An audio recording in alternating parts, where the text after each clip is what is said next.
Natal itu adalah kita mengingat, memperingati kelahiran Yesus Kristus. Dan biasanya Bapak Ibu, kalau dalam keluarga, kelahiran bayi di dalam keluarga itu adalah suatu sukacita besar. Benar kan? Kalau ada kelahiran dalam satu keluarga, bukan hanya bapak ibunya yang senang, tapi keluarga besarnya senang, dan bahkan familinya, orang lain pun ikut senang. Dan biasanya ibu-ibu itu kalau melahirkan, ketika melahirkan, katanya itu sakit luar biasa. Benar ya? Benar Bu Gembala ya? Katanya kalau melahirkan itu sakit, terjadi perdarahan, dan bahkan jalan lahirnya bisa robek. Kalau misalnya anaknya keluar besar, sakit. Tapi ketika bayinya sudah keluar, katanya ketika dia sudah melihat muka bayinya itu, apalagi udah tidur di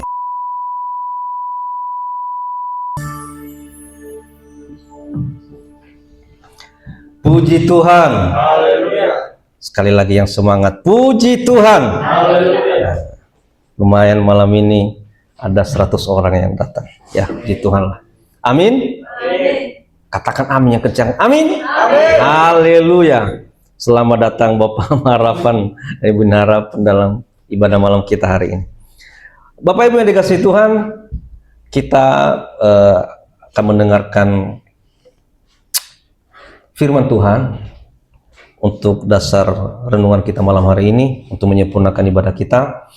Kita baca dari Lukas, Injil Lukas pasal 2 ayat 1 sampai 20. Jadi saya berikan tema firman Tuhan malam hari ini adalah kelahiran bayi biasa yang luar biasa. Lukas pasal 2 ayat 1 sampai 20. Tapi kita baca saja dari ayat 10 sampai 20. Kita baca secara bergantian Bapak Ibu. Saya ayat 10, Bapak Ibu 11 dan seterusnya. Lalu kata malaikat itu kepada mereka, jangan takut, sebab sesungguhnya aku memberitakan kepadamu kesukaan besar untuk seluruh bangsa. Hari ini lahir bagimu juru selamat, Kristus Tuhan di kota Daud. Dan inilah tandanya bagimu, kamu akan menjumpai seorang bayi dibungkus dengan lampin dan terbaring di dalam palungan. Dan tiba-tiba tampaklah sama-sama dengan malaikat itu sejumlah sahabat para saudara yang memuji Allah. Kemuliaan bagi Allah di tempat yang maha tinggi, dan damai sejahtera di bumi di antara manusia yang berkenan kepadanya. Setelah malaikat itu mendapat mereka dan kembali ke surga, kembali itu berkata seorang kepadanya, marilah kita pergi ke Betlehem untuk melihat apa yang terjadi di sana, seperti yang diberitahukan Tuhan kepada kita. Lalu mereka cepat-cepat berangkat dan menjumpai Maria dan Yusuf dan bayi itu yang sedang berbaring di dalam palungan. Dan ketika mereka melihatnya, mereka memberitahukan apa yang Dan semua orang yang mendengarnya heran tentang apa yang dikatakan gembala-gembala itu kepada mereka. Tetapi Maria menyimpan segala perkara itu dalam hatinya dan merenungkan. Bersama-sama, maka kembalilah gembala-gembala itu sambil memuji dan memuliakan Allah, karena segala sesuatu yang mereka dengar dan mereka lihat, semuanya sesuai dengan apa yang telah dikatakan kepada mereka. Puji Tuhan. Bapak Ibu yang dikasihi Tuhan, yang baru saja kita baca adalah cerita atau sejarah tentang kelahiran Tuhan kita Yesus Kristus. Nah, Natal itu adalah perayaan kelahiran Yesus.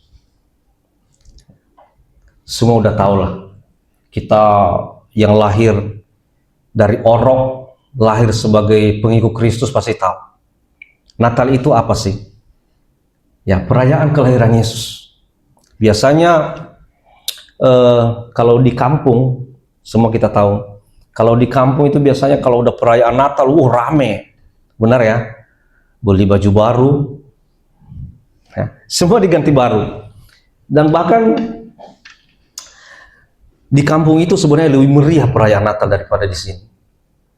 Kalau di kota besar ini di Jakarta udah biasa aja begitu. Tapi coba kalau di kampung, bulan Januari sampai bulan November itu biasa-biasa aja.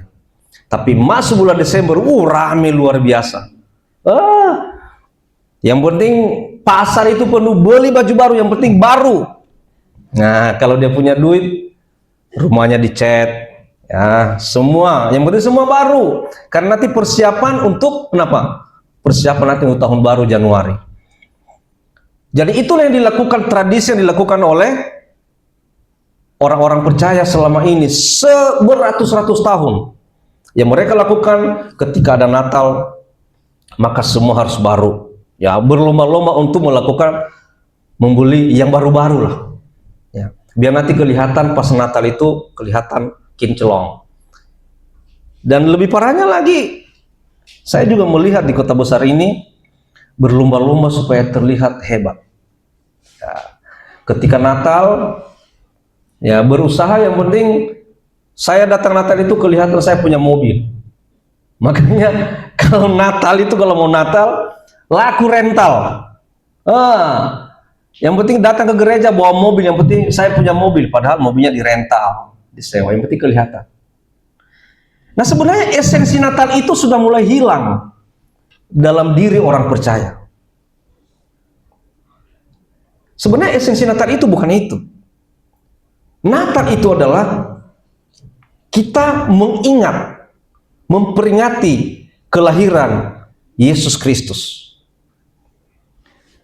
Dan biasanya Bapak Ibu, kalau dalam keluarga, kelahiran bayi di dalam keluarga itu adalah suatu sukacita besar. Benar kan? Kalau ada kelahiran dalam satu keluarga, bukan hanya bapak ibunya yang senang, tapi keluarga besarnya senang, dan bahkan familinya, orang lain pun ikut senang. Dan biasanya ibu-ibu itu kalau melahirkan, ketika melahirkan, katanya itu sakit luar biasa. Benar ya? Benar Bu Gembala ya? Katanya kalau melahirkan itu sakit, terjadi perdarahan, dan bahkan jalan lahirnya bisa robek. Kalau misalnya anaknya keluar besar, sakit. Tapi ketika bayinya sudah keluar, katanya ketika dia sudah melihat muka bayinya itu, apalagi udah tidur di dadanya, langsung hilang rasa sakitnya. Bahagia, sukacita. Kenapa? Dia sudah melihat bayinya. Ya, makanya anak-anak muda ini jangan sampai lupa sama orang tua. Ya, orang tua itu mengandung kita selama 9 bulan. Ketika kita dilahirkan pun korban, ya korban nyawa loh. Ya, makanya kan tidak sedikit ibu-ibu yang mengakhiri nyawanya ketika melahirkan. Tapi sekarang ini kurang ajarnya banyak anak-anak yang tidak hormat sama orang tuanya, terutama sama ibunya. Seharusnya kelahiran Yesus itu membuat semua senang, membuat semua bahagia. Lahir seorang bayi, dan ketika keluarga aja lahir seorang bayi senang. Nah, harusnya juga menyambut kelahiran Yesus ini semua bahagia, harusnya semua senang. Tapi pertanyaan saya, apakah semua senang dengan kelahiran Yesus? Saya katakan tidak. Ada yang tidak senang, dan bahkan ada yang menentang kelahiran Yesus. Tidak suka dengan kelahiran Yesus. Ada yang tahu siapa? Ada yang tahu siapa yang tidak senang dan menentang kelahiran Yesus? Yang pertama siapa? Yang paling tidak senang dan yang paling menentang siapa? Herodes Agung. Raja Herodes Agung pertama. Kenapa dia tidak senang? Kenapa Herodes tidak senang dengan kelahiran Yesus? Dia takut. Dia takut karena Yesus ini adalah Mesias. yang sudah digaung-gaungkan sebelumnya, yang sudah dinubuatkan, akan lahir seorang Mesias yang menjadi raja orang Yahudi. Nah, Herodes ini kan dia penguasa Yudea di bawah kekaisaran Romawi. Nah, kalau Yesus ini sampai dia jadi raja orang Yahudi, dia kan bisa tersingkir, terancam jabatannya. Makanya Herodes itu tidak senang, tidak suka. Dan apa yang dilakukan Herodes? Dia menyuruh orang Majus, coba cari tahu di mana lahirnya. Nanti saya juga akan datang menyembah dia. Pertanyaannya, apakah benar Herodes nanti datang menyembah Yesus? Tapi apa yang mau dilakukan sebenarnya? Kalau dia diberitahu bahwa Yesus ada di sini, apa yang mau dilakukan Herodes? Dia akan membunuh. Dia akan membunuh bayi Yesus ini. Kenapa? Ini ancaman saya ini. Ini akan mengancam jabatan saya. Ini akan menggeser saya ini. Saya harus bunuh. Tapi puji Tuhan, apa yang dilakukan orang Majus? Mereka tidak memberitahu kepada Herodes. Malah mereka pulang melalui jalan lain. Mereka tidak kembali lagi ke situ. Sehingga Herodes begitu marah. Dan apa yang dilakukan oleh Herodes?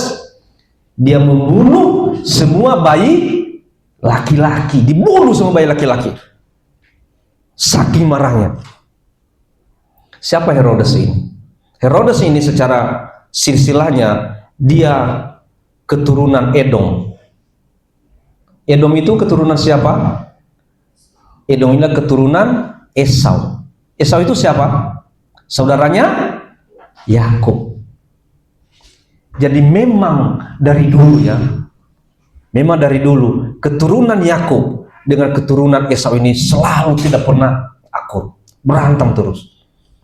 Makanya Herodes ini berusaha menyingkirkan Yesus, berusaha membunuh Yesus, karena dia menganggap ini ancaman bagi dia. Herodes itu menggambarkan penguasa dunia, menggambarkan iblis yang tidak suka dengan kebenaran. Makanya ketika kebenaran itu hadir, dia marah, dia tidak suka, dia ingin menghancurkan kebenaran itu, dia ingin menyingkirkan kebenaran itu. Itu pertama yang tidak suka dengan kelahiran Yesus. Lalu yang kedua, ada yang tahu? Yang kedua yang tidak suka adalah imam-imam kepala dan ahli Taurat. Imam-imam kepala juga dan ahli Taurat nggak suka dengan kelahiran Yesus. Kenapa? Mereka juga takut tergeser dari posisi mereka. Waduh, kalau Yesus ini, kalau Mesias ini sampai hadir, sampai ada, ini terancam posisi kita ini. Ya, ahli-ahli Taurat. Dan kalau sekarang itu pemimpin agama lah, nanti tergeser gue nih. Jadi mereka yang nggak suka, mereka merasa terganggu dengan kelahiran Yesus. Ya, mereka mencari tahu juga tentang kelahiran Yesus melalui orang Majus. Mereka juga mencari tahu di mana mereka. Kami juga datang mau menyembah Dia. Jadi Herodes ini merupakan perwakilan daripada politik, tapi imam-imam kepala dan ahli Taurat ini merupakan perwakilan daripada agama. Jadi dari sisi politik tidak suka kelahiran Yesus, dari sisi agama pun tidak suka dengan kelahiran Yesus. Dua. Sekarang ketiga siapa? Yang ketiga adalah ada beberapa orang Samaria juga yang tidak suka dengan kelahiran Yesus. Kenapa? Orang Samaria ini siapa? Orang Samaria ini adalah bangsa Yahudi campuran. Jadi mereka ini dulu awalnya bangsa Yahudi, tapi mereka menikah dengan bangsa-bangsa lain, sehingga campuran. Makanya mereka dibenci oleh orang Yahudi asli. Mereka dibenci, tidak suka. Kenapa? Alasannya udah beda etnis, kemudian udah beda agama. Itulah sebabnya orang Yahudi campuran ini disebut dengan Samaria, tidak disukai oleh orang Yahudi tulen. Lalu kenapa mereka ini tidak suka dengan kelahiran Yesus? Karena menurut orang Samaria, Mesias itu nanti datang bukan di Yerusalem, tapi di mana? Datang di Gunung Gerizim namanya. Jadi keyakinan orang Samaria ini bahwa Mesias itu nanti akan datang di Gunung Gerizim, bukan di Yerusalem. Sementara Yesus itu datang di Yerusalem. Jadi mereka tidak suka juga. Mereka tidak suka dengan kelahiran Yesus. Jadi ada 3 oknum yang tidak suka dengan kelahiran Yesus. Saudaraku, tadi saya katakan bahwa ketika bayi lahir, biasanya keluarga besar dan bahkan orang-orang itu senang melihat kelahiran bayi. Tapi kelahiran Yesus banyak tidak suka. Dan yang tidak suka itu bukan kaleng-kaleng yang tidak suka. Raja, imam-imam kepala, ahli Taurat, dan beberapa orang Samaria yang tidak suka dengan kelahiran Yesus. Orang-orang ini semua adalah orang-orang yang terlalu dikuasai oleh nafsu duniawinya. Nafsu duniawinya tidak mau digeser dari kedudukannya, dari jabatannya. Jadi ketika kebenaran itu datang, mereka anggap itu ancaman. Ya, saudaraku sekalian, tadi saya katakan bahwa kelahiran Yesus itu banyak tidak suka, banyak tidak senang. Nah, tadi pembacaan kita di Lukas pasal 2 ayat 1 sampai 20. Ya. Kalau kita baca di situ, kelahiran Yesus itu adalah di Bethlehem dan sederhana tapi penuh kuasa. Kenapa saya katakan sederhana? Ya coba aja lihat tadi. Lahir di palungan. Ya, bukan lahir di rumah sakit atau bukan lahir di rumah mewah atau di gedung mewah, tidak. Lahir di palungan. Segitunya sesederhananya. Lahir di Bethlehem sederhana tapi penuh kuasa. Sekarang pertanyaannya gini. Apa yang membuat kelahiran Yesus sebagai bayi biasa itu menjadi luar biasa? Nah, tadi kan tema kita kelahiran bayi biasa yang luar biasa. Apa yang membuat kelahiran bayi Yesus yang biasa itu menjadi luar biasa? Itu pertanyaan kita. Sehingga kelahiran Yesus itu menggemparkan seluruh dunia. Apa sih kelebihannya? Padahal lahir di tempat yang sangat sederhana. Kenapa jadi luar biasa? Nah, saya mau sampaikan kepada saudara, Yesus itu adalah bukti kasih Tuhan hadir. Amin. Yesus itu adalah bukti kasih Tuhan hadir. Yohanes pasal 3 ayat 16 dikatakan, Yohanes pasal 3. Kita baca dulu, Yohanes pasal 3 ayat 16 dikatakan, karena begitu besar kasih Allah akan dunia ini, sehingga ia telah mengaruniakan anaknya yang tunggal, supaya setiap orang yang percaya kepadanya tidak binasa, melainkan beroleh hidup yang kekal. Yesus itulah bukti kasih Tuhan hadir. Karena begitu besar kasih Allah ke dunia ini, ia telah mengaruniakan anaknya yang tunggal. Dia mengaruniakan anak tunggal itu tujuannya apa? Karena begitu kasihnya dia kepada dunia ini, karena begitu kasihnya dia kepada kita, sehingga dia bisa mengaruniakan anaknya yang tunggal.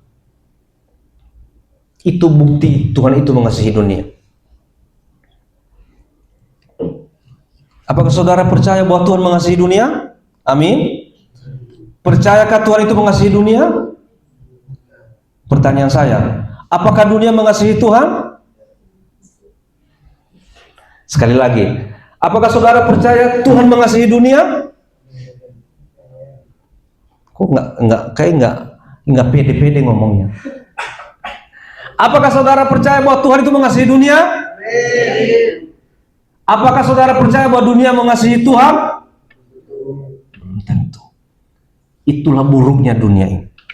Makanya dikatakan Yesus mati untuk dunia, keselamatan seluruh umat manusia di dunia. Tapi belum tentu seluruh umat manusia itu diselamatkan oleh kematian Yesus. Tergantung mereka yang merespon. Ya, jadi saudara-saudara, Kalau saudara merespon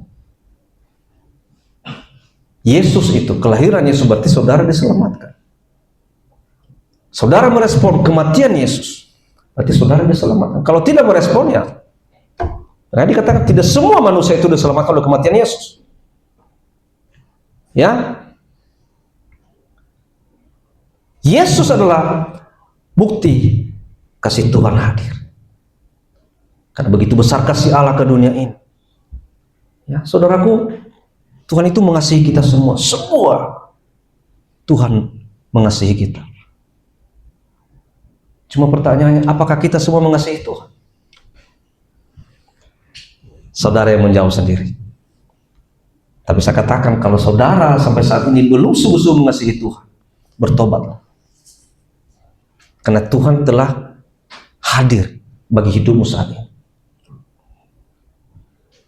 Yesus lahir, nah, tadi saya katakan, kenapa kelahiran bayi biasa itu menjadi luar biasa?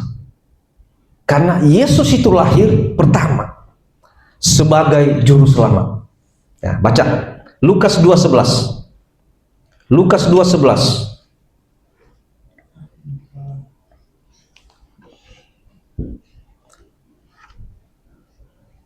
Apa dikatakan? Hari ini telah lahir bagimu juru selamat, yaitu Kristus Tuhan di kota Daud.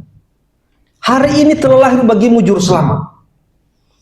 Jadi kelahiran Yesus itu adalah sebagai juru selamat yang membawa keselamatan kita dari dosa-dosa kita.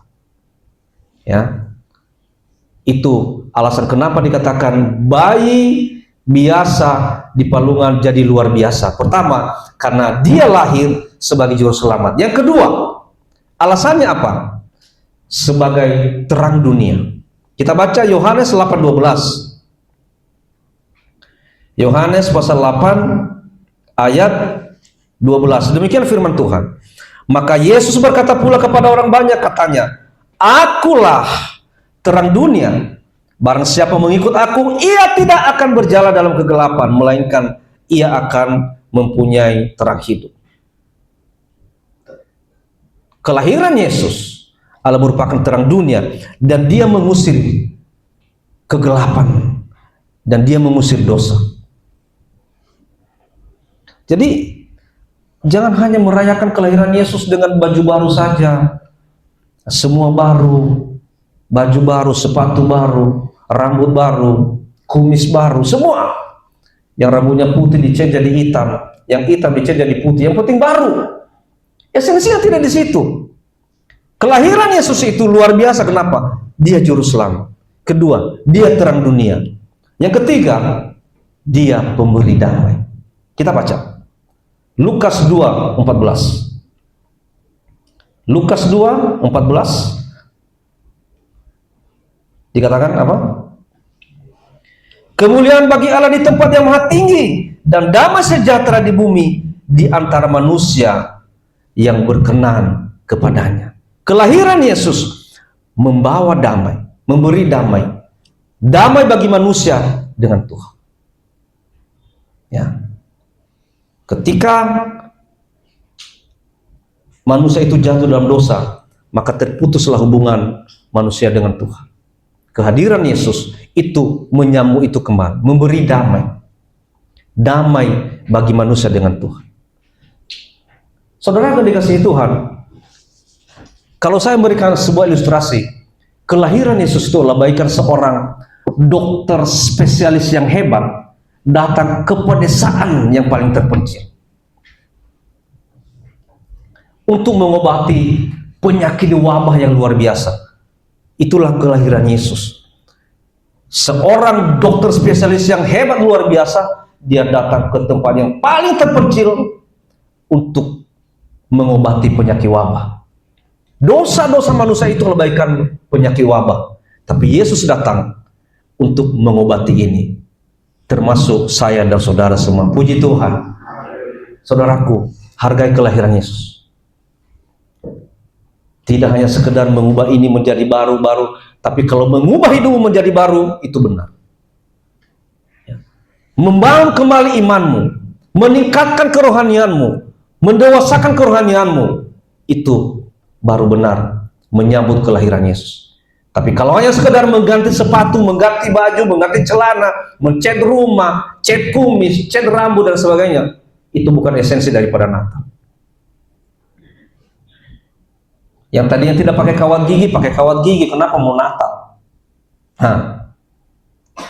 Semua baru. Esensinya bukan di situ, saudaraku sekalian.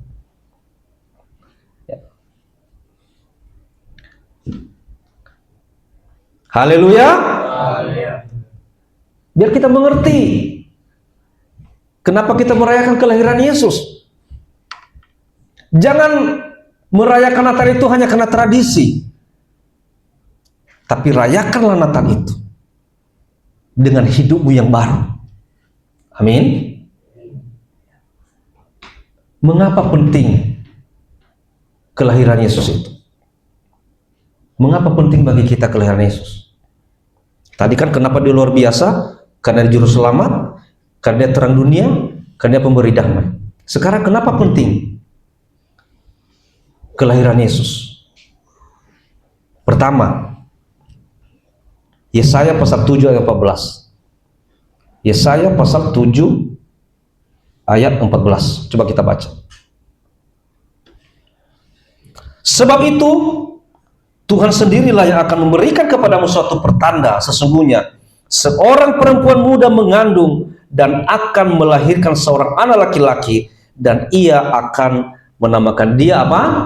Immanuel. Kenapa kelahiran Yesus itu penting?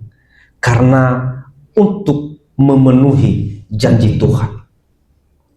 Nubuat digenapi. Itu penting kelahiran Yesus itu bagi kita. Memenuhi janji Tuhan artinya bahwa nubuat yang digenapi. Kedua, mengapa penting kelahiran Yesus? Mengungkap kasih Tuhan yang tidak terbatas. Kasih Tuhan yang tidak terbatas luar biasa. Sampai dia mengaruniakan anaknya yang tunggal. Untuk apa? Untuk lahir di tengah-tengah kita. Nanti tujuannya apa? Tujuannya nanti untuk dikorbankan, mengorbankan dirinya untuk keselamatan kita, untuk mengangkat kita dari lumpur dosa, menyelamatkan kita dari kebinasaan. Jadi ini kelahiran Yesus ini adalah mengungkap kasih Tuhan yang tidak terbatas. Saudara dikasih Tuhan, saya mau tanya, ketika orang tua kita melahirkan kita, apakah orang tua kita itu pernah mengatakan enggak, aku mau melahirkan anak ini, tapi dengan janji ya, aku tidak mau mati. Dengan janji ya, aku gak mau sakit. Ada enggak orang tua kita bilang begitu? Ada enggak? Tidak ada. Ketika orang tua kita hamil lalu dia melahirkan, dia bilang apa? Aku akan melahirkan anak ini. Kalau misalnya nyawaku menjadi korban, ya udah. Dia rela mengorbankan nyawanya untuk melahirkan si bayinya, si buah hatinya. Sekarang pertanyaan saya, apakah anak-anak sekarang ada yang mau berkorban untuk ibunya? Ada yang mau berkorban untuk orang tuanya?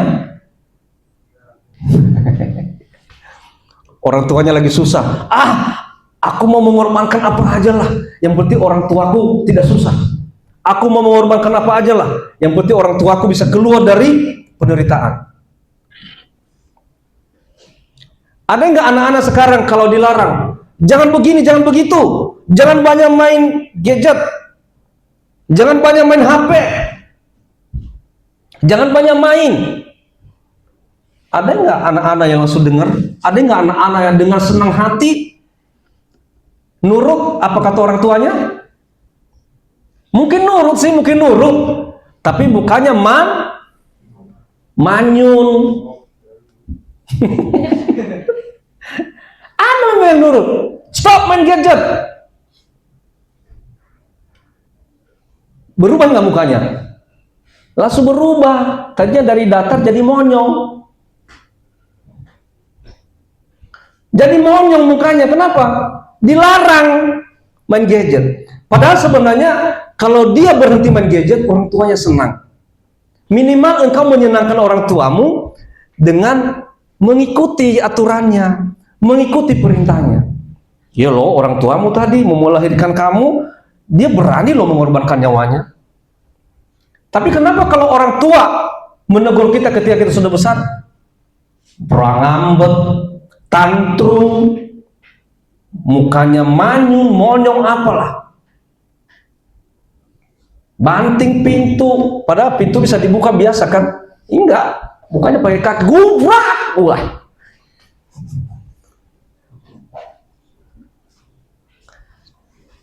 Haleluya. Di sini nggak ada loh begitu. Anak-anak di sini anak-anak yang nurut. Haleluya. Saya lihat anak-anak di sini kalau disuruh berarti main gadget langsung. Oh iya ma, ya pak langsung. Dengan senang hati, terima kasih ya Pak udah diingatkan. Haleluya. Anak-anak di luar sana mah tantrum, ngambek. Yang tadinya bulu hidungnya keluar jadi keluar, marah. Ya. Kasih ibu, kasih orang tua itu tidak terbatas bagi kita. Makanya anak-anak juga harus juga mengasihi orang tuanya. Dengan cara apa? Nurutlah sama orang tuanya. Patuh sama orang tuanya. Ya, dengan engkau menyambut kelahiran Yesus, berarti engkau harus berubah. Engkau harus punya kasih yang tidak terbatas kepada orang tuamu. Orang tua juga punya kasih yang tidak terbatas kepada anak-anaknya. Hamba Tuhan, gembala punya kasih yang tidak terbatas kepada jemaat, dan jemaat juga punya kasih yang tidak terbatas kepada hamba Tuhan dan gembalanya. Berarti kita benar-benar sudah merayakan kelahiran Yesus. Lalu, mengapa lagi penting? Ini menghubungkan langit dan bumi. Tadi saya katakan, Tuhan hadir di tengah-tengah manusia. Kelahiran Yesus itu menghubungkan langit dan bumi. Langit itu menggambarkan Allah, dan bumi itu menggambarkan manusia. Kelahiran Yesus itu menghubungkan antara Allah dengan manusia. Yang tadinya manusia ini binasa, dengan kelahiran Yesus, dengan kehadiran Yesus, maka kita akan menerima keselamatan. Ya saudaraku sekalian, perhatikan, ya, jangan hanya sekedar Natal, gitu-gitu aja. Tapi nggak ada perubahan dalam hidupnya. Yang tadinya sebelum merayakan Natal tukang bohong, setelah merayakan Natal bohong lagi. Ya. Sebelum merayakan Natal pemalas, setelah merayakan Natal jadi pemalas juga. Buat apa? Ya. Sebelum merayakan Natal rambutnya panjang, setelah merayakan Natal rambutnya botak.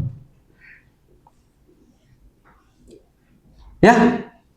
Jadi bukan itu. Merayakan Natal itu ada perubahan dalam diri kita. Siap berubah, amin. Sekali lagi, siap berubah, amin. Harus berubah, saudaraku sekalian. Kelahiran Yesus mengubahkan. Ya. Kelahiran Yesus harus mampu mengubahkan kita sebagai orang-orang percaya. Lalu apa respon kita? Ini sekarang pertanyaan, apa respon kita? Respon kita pertama, terima Yesus sebagai juru selamat. Itu respon kita. Terima Yesus, bukannya di mulut, tapi terima Yesus sebagai juru selamat. Kalau engkau menerima dia sebagai juru selamat, berarti engkau harus mengikuti Yesus dengan sungguh-sungguh. Mengikuti perintahnya, mengikuti firman-Nya. Baru dikatakan engkau telah merespon kelahiran Yesus. Yang kedua, engkau harus siap membagikan kasih-Mu. Engkau harus membagikan kasih Allah, kasih kepada sesama, dan hidup sebagai terang. Kasih kepada sesama itu apa? Kita peduli kepada yang lemah, bukan belagu sombong, bukan malah merendahkan orang lain, ya, bukan hanya memuji-muji dirinya, mengaku-ngaku dirinya, hanya aku dan aku. Dia tidak ada kasih kepada sesama. Kasih kepada sesama, peduli kepada yang lemah, dan kemudian hidup sebagai terang. Tunjukkan kasih Kristus kepada orang lain. Ya, saudaraku, ini respon kita terhadap kelahiran Yesus. Kalau kau tidak memiliki ini, maka saya katakan engkau baru merayakan Natal itu. Natal itu bagimu adalah hanya merupakan tradisi saja. Hanya hari engkau memakai baju baru, dari tadinya baju lama pakai baju baru, sepatu baru, semua baru, hanya berupa fisik. Bukan itu yang terpenting, tapi engkau harus berubah. Engkau harus mampu membagikan kasihnya kepada sesama, bantu yang lemah. Lalu tunjukkan kasih Kristus dengan engkau bisa menjadi terang bagi orang lain. Ya. Jadi saudaraku yang dikasihi Tuhan, sebagai penutup, saya mau sampaikan kepada saudara, kelahiran Yesus adalah kasih Tuhan yang nyata di tengah kita. Lalu marilah kita rayakan dengan iman dan kasih. Kasih Kristus itu adalah hadiah terbesar bagi dunia. Tadi saya katakan, kalau tanpa Kristus, maka tidak ada yang bisa menghubungkan Allah dengan manusia. Dengan kehadiran Kristus terhubung, ada hubungan Allah dengan manusia, menyelesaikan semua dosa-dosa kita, menyelamatkan kita dari kebinasaan yang seharusnya kita tanggung, tapi Dialah yang akan menanggung itu. Ajakan saya, terima Yesus dan bagikan kasih-Nya. Puji Tuhan. Tuhan Yesus memberkati.